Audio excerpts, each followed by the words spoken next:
Hi hello welcome to Yashu Nalapaka YouTube channel. ನಾವಿವತ್ತು ಈರುಳ್ಳಿ ಹೂವಿನ ಪಲ್ಯನ ಮಾಡ್ತಾಯಿದ್ದೀನಿ. ಬನ್ನಿ ಹೇಗೆ ಮಾಡೋದು ಅಂತ ನೋಡೋಣ. ಮೊದಲಿಗೆ ಈರುಳ್ಳಿ ಒಂದು ಕಟ್ಟು ತೊಗೊಂಬಂದಿದ್ರು, ಅದನ್ನು ಸಣ್ಣದಾಗಿ ಹೆಚ್ಚಿಟ್ಕೊಂಡಿದ್ದೀನಿ ತೊಳೆದ್ಬಿಟ್ಟು. ಹಾಗೆ ನಂತರ ಅದಕ್ಕೆ ಪಲ್ಯ ಮಾಡಲಿಕ್ಕೆ ಒಂದು ಪಾತ್ರೆನ ಇಟ್ಟು ಅದಕ್ಕೆ ಸ್ವಲ್ಪ ಎಣ್ಣೆನ ಹಾಕಿ ಅದಕ್ಕೇ ಸ್ವಲ್ಪ ಸಾಸಿವೆ ಕೂಡ ಹಾಕ್ತೀನಿ. ಸಾಸಿವೆ ಕೂಡ ಹಾಕಿ ಅದು ಸಾಸಿವೆ ಸಿಡಿದ ನಂತರ ಒಂದು ಈರುಳ್ಳಿನ ಸಣ್ಣದಾಗಿ ಕಟ್ ಮಾಡಿ ಇಟ್ಕೊಂಡಿದ್ದೀನಿ, ಅದನ್ನು ಹಾಕ್ಕೊಬೇಕು. ಈರುಳ್ಳಿ ಕಾವು ಪಲ್ಯ ತುಂಬ ಚೆನ್ನಾಗಿರುತ್ತೆ, ರೊಟ್ಟಿ ಜೊತೆಗೆ ಚಪಾತಿ ಜೊತೆಗೆಲ್ಲ ತುಂಬ ಚೆನ್ನಾಗಿರುತ್ತೆ. ನೀವು ಕೂಡ ಒಮ್ಮೆ ಟ್ರೈ ಮಾಡಿ. ಈಗ ಈರುಳ್ಳಿ ಹಾಕ್ತಾಯಿದ್ದೀನಿ. ಸಾಸಿವೆ ಸಿಡಿದ್ರಿಂದ ನಾನು ಈರುಳ್ಳಿನ ಅದರೊಳಗಡೆ ಹಾಕೋತಾ ಇದ್ದೀನಿ. ಈರುಳ್ಳಿ ಕೂಡ ಚೆನ್ನಾಗಿ ಫ್ರೈ ಆಗಬೇಕು. ನೋಡಿ, ಚೆನ್ನಾಗಿ ಫ್ರೈ ಆಗಬೇಕು. ನಾನು ನಮ್ಮನೆಗೆ ಒಂದು 3 ಜನ ಇರೋದ್ರಿಂದ ನಾನು ಪಲ್ಯನ ಸ್ವಲ್ಪನೇ ಮಾಡ್ಕೊತಾ ಇದ್ದೀನಿ. ಬೇಕು ಅಂದರೆ ನೀವು ಪಲ್ಯನ ಜಾಸ್ತಿ ಮಾಡ್ಕೊಳ್ಳೋದಾದರೆ ಅದು ಈರುಳ್ಳಿ ಹೂವನ್ನ ಜಾಸ್ತಿ ತಗೊಳ್ಳಿ. ನೋಡಿ, ಈರುಳ್ಳಿ ಚೆನ್ನಾಗಿ ಫ್ರೈ ಆಗ್ತಾ ಇದೆ. ಕಟ್ ಮಾಡಿದಾಗ ನೋಡಲಿಕ್ಕೆ ತುಂಬ ಕಾಣಿಸುತ್ತೆ ಈರುಳ್ಳಿ ಹೂವು, ಆದರೆ ಅದು ಬೆಂದ ನಂತರ ಅದು ಕುಗ್ಗತ್ತೆ, ಅದು ಹಿಗ್ಗಲ್ಲ. ಇವಾಗ ಈರುಳ್ಳಿ ಫ್ರೈ ಆಗಿದೆ. ಅದಕ್ಕೇ ನಾನು ಕಟ್ ಮಾಡ್ಕೊಂಡಿರೋಂತಹ ಈರುಳ್ಳಿ ಹೂವನ್ನ ಸೇರಿಸ್ತಾ ಇದ್ದೀನಿ. ಎಲ್ಲವನ್ನು ಸೇರಿಸಿ ಚೆನ್ನಾಗಿ ಫ್ರೈ ಮಾಡ್ಕೊಬೇಕು. ಅದಕ್ಕೆ ನಾನು ನೀರೇನನ್ನು ಸೇರಿಸ್ತಾ ಇಲ್ಲ. ನಾನಿವತ್ತು ರೊಟ್ಟಿ ಮಾಡಿರೋದ್ರಿಂದ ಅದಕ್ಕೆ ಪಲ್ಯನ ಮಾಡ್ಕೊತಾ ಇದ್ದೀನಿ. ಸ್ವಲ್ಪ ಗೊಜ್ಜು ರೀತಿಯಲ್ಲೇ ಮಾಡ್ಕೊತೀನಿ. ನಾನು ನೀರೇನು ಸೇರಿಸ್ತಾ ಇಲ್ಲ. ಈರುಳ್ಳಿ ಹೂವಲ್ಲೇ ನೀರಿನಂಶ ಇರುತ್ತೆ. ಹಾಗಾಗಿ ತುಂಬ ದೊಡ್ಡ ಫ್ಲೇಮನ್ನು ಇಟ್ಟು ನೀವು ಈರುಳ್ಳಿ ಹೂವಿನ ಪಲ್ಯನ ಮಾಡ್ಕೊಬಾರ್ದು. ಸಣ್ಣ ಫ್ಲೇಮಲ್ಲಿ, ಮೀಡಿಯಮ್ ಫ್ಲೇಮಲ್ಲಿ ಮಾಡ್ಕೊಬೇಕು. ಯಾಕಂದರೆ ನಾವು ಇದರಲ್ಲಿ ನೀರೇನು ಹಾಕಲ್ಲ, ಹಾಗಾಗಿ ಒತ್ತೋ ಅಂಥ ಚಾನ್ಸಸ್ಸು, ತಳ ಹಿಡಿಯೋಂಥ ಚಾನ್ಸಸ್ ಇರುತ್ತೆ. ಹಾಗಾಗಿ ನೋಡಿ, ಇವಾಗ ಚೆನ್ನಾಗಿ ಮೆತ್ತಗಾಗಿದೆ. ನೋಡಿ, ಇವಾಗ ನಾವು ಹಾಕಿದ್ದು ಎಷ್ಟೊಂದು ಕಟ್ ಮಾಡಿ ಹಾಕಿದಾಗ ಇದರಲ್ಲಿ ಎಷ್ಟೊಂದಿತ್ತು, ಇವಾಗ ನೋಡಿ ಎಷ್ಟು ಕಡಿಮೆ ಆಗಿದೆ. ಅದು ಅಂದರೆ ಅದು ಕುಗ್ಗತ್ತೆ.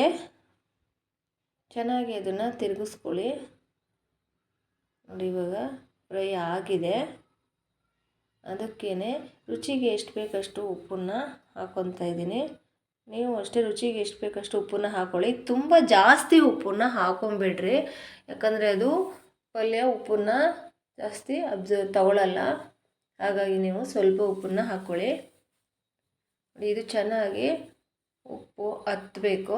ಚೆನ್ನಾಗಿ ತಿರುಗಿಸ್ಕೊಳ್ಳಿ. ಫ್ರೈ ಆಗಬೇಕಿದು, ಇನ್ನು ಸ್ವಲ್ಪ ಬೇಯಬೇಕು. ಅದಕ್ಕೇ ಒಂದು ಕಟ್ ಮಾಡಿ ಇಟ್ಕೊಂಡಿರೋಂತಹ ಟೊಮೆಟೊನ ನಾನು ಸೇರಿಸ್ತಾ ಇದ್ದೀನಿ. ಇಲ್ಲಿ ಕೆಲವರು ಶೇಂಗಾ ಬೀಜದ ಪುಡಿ ಕೂಡ ಈ ಪಲ್ಯಕ್ಕೆ ಯೂಸ್ ಮಾಡ್ತಾರೆ. ನಾನು ಶೇಂಗಾ ಬೀಜದ ಪುಡಿನ ಹಾಕ್ತಾಯಿಲ್ಲ. ಕೆಲವರು ಕಡಲೆ ಪುಡಿ ಕೂಡ ಹಾಕ್ತಾರೆ, ಹುರಿಗಡಲೆ ಪುಡಿನೂ ಕೂಡ.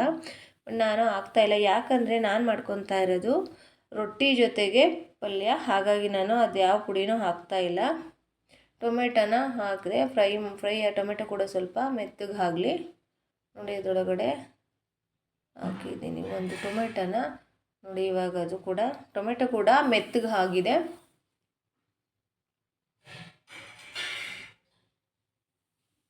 ಈ ಪಲ್ಯನ ರೊಟ್ಟಿ ಜೊತೆಗೆ ಚಪಾತಿ ಜೊತೆಗೆ ಅಲ್ಲದೇ ರೈಸ್ ಜೊತೆಗೂ ಕೂಡ ತಿನ್ಬೋದು.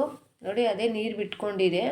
ಅದಕ್ಕೇ ಎಷ್ಟು ಬೇಕಷ್ಟು ಖಾರದ ಪುಡಿನ ಹಾಕ್ಕೊಳ್ಳಿ. ಅಚ್ಚ ಖಾರದ ಪುಡಿ ಯೂಸ್ ಮಾಡ್ತಾಯಿದ್ದೀನಿ ನಾನು.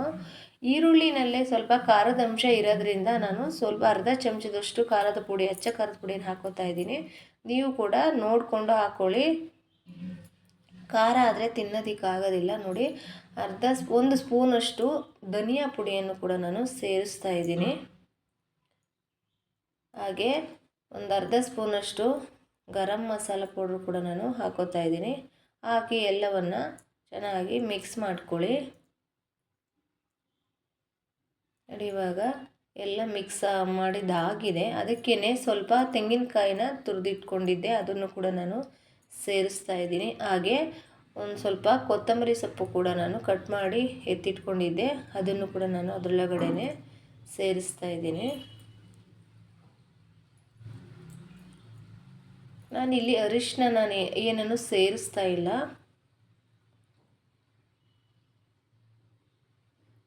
ನೋಡಿ, ಇವಾಗ ರೆಡಿಯಾಗಿದೆ ಪಲ್ಯ. ಈ ವಿಡಿಯೋ ನಿಮಗೆ ಇಷ್ಟ ಆದರೆ ಲೈಕ್ ಮಾಡಿ, ಶೇರ್ ಮಾಡಿ, ಹಾಗೆ ಸಬ್ಸ್ಕ್ರೈಬ್ ಆಗೋದನ್ನು ಮರಿಬೇಡಿ. ಒಮ್ಮೆ ಟ್ರೈ ಮಾಡಿ ನೋಡಿ ಹೇಗಿತ್ತು ಅಂತ ಕಮೆಂಟ್ ಮಾಡಿ. Thank you for watching. Bye.